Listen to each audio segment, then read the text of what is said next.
Welcome to Component 2 of Distance Learning Days within a Traditional Calendar, Equity of Access. My name is Dr. Aaron Espelt, and I am the Executive Director of School Design and Innovation. Let's go ahead and get into this lesson.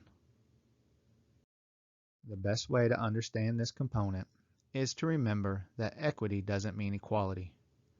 We need to ensure that every student is able to access an appropriate learning experience without restrictions due to location, connectivity, device capability, etc.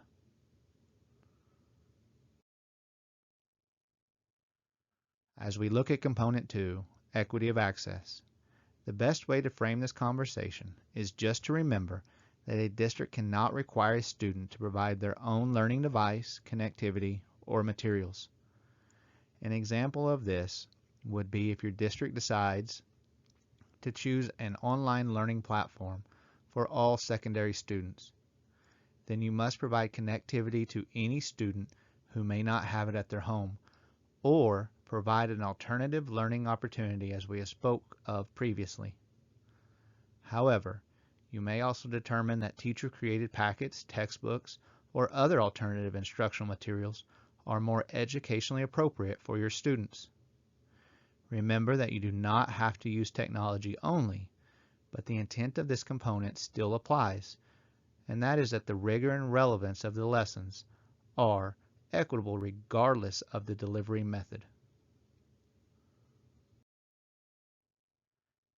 A district may not require a student to travel to a local network hub to access Wi-Fi for the instructional materials. These would include things like a local library, restaurant, etc.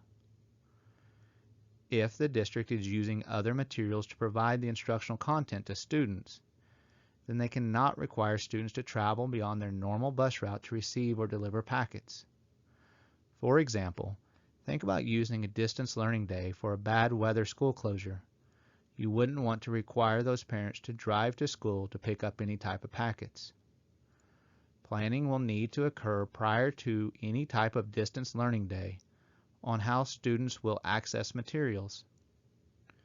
An example may be where a primary school teacher calls individual students and goes over a math lesson in a textbook that students were instructed to take home with them. That would be a low-tech way to connect students, track attendance, and ensure quality learning was occurring. Again, surveying your district might be the best way to identify the need for hotspots or those who may not be able to access learning materials at all. Thank you for participating and continuing to provide additional educational experiences within your district. I hope that you'll gain valuable knowledge from this module, and please provide communication back with SDE with any other ways we can serve you. Thank you.